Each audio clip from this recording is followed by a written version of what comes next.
This is gonna be very, very interesting.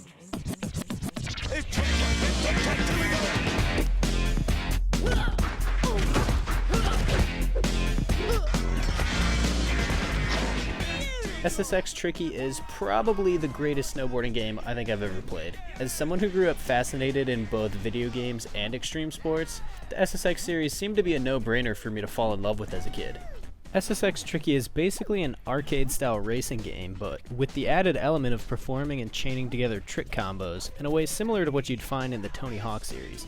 Pair that together with some loud and over-the-top stage designs, unique characters, and a killer soundtrack, and you have yourself a game that still holds up all these years later.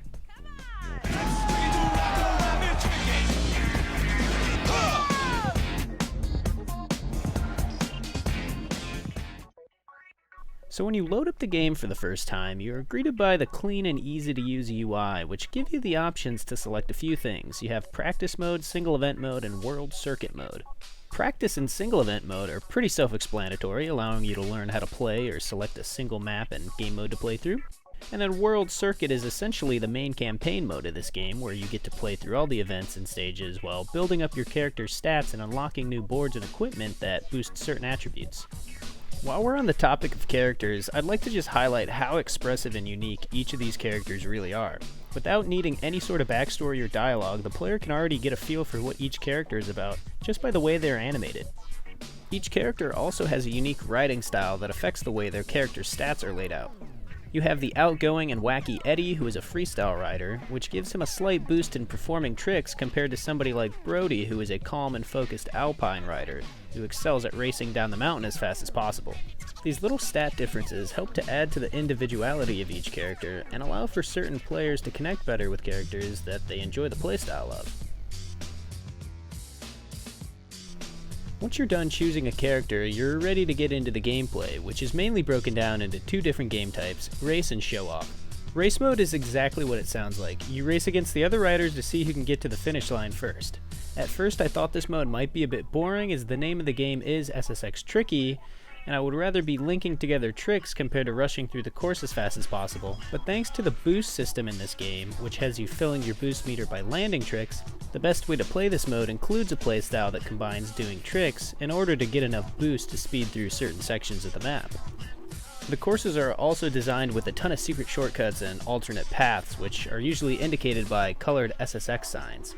The game does a great job in giving the player plenty of options and allows them to map out what the best route is for each map.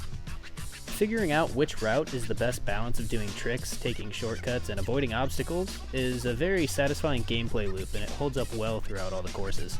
The little details like being able to knock over other riders for boost meter, gaining momentum quicker by grinding rails, and stuff like pumping the starter gates to gain a quicker start over the other riders really helps to make the game feel more polished. The race mode does a great job at making you feel accomplished after finally getting that perfect time, as you know you worked hard to map out the perfect run and execute it without messing up.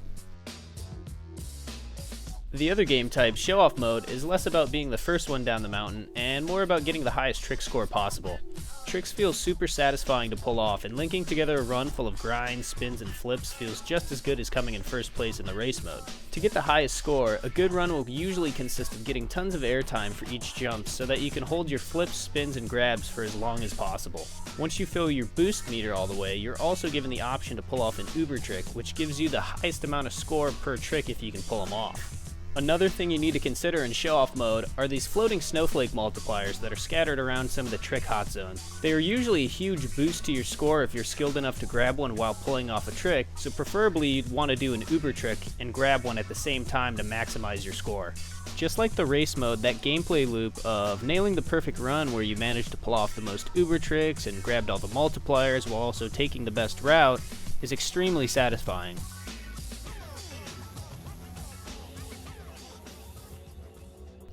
Where SSX Tricky really shines is in its course design.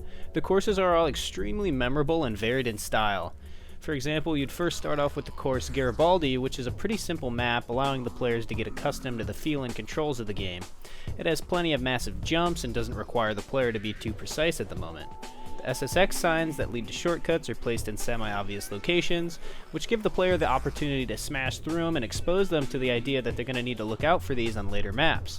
The stages get progressively more ambitious in their design, having you grinding through minecart rails on the stage Mesa Blanca, to snowboarding on building tops in Mercury City, and even weaving your way through water park-like slides in the Tokyo Megaplex stage. All these stages are filled with bright and vibrant colors, unique landmarks such as the giant elevator on the Megaplex stage or the underground railroad section on Mercury City stage, and just tons of secret locations. The progression of difficulty is well balanced as well from map to map, adding more obstacles, ice spots, speed boosters, and more that just require the player to think a little more carefully about where they're going and what they're doing. You're going to need those upgraded points for your character's carving ability or stability just to keep you from falling over and getting knocked down from the increasing amount of obstacles.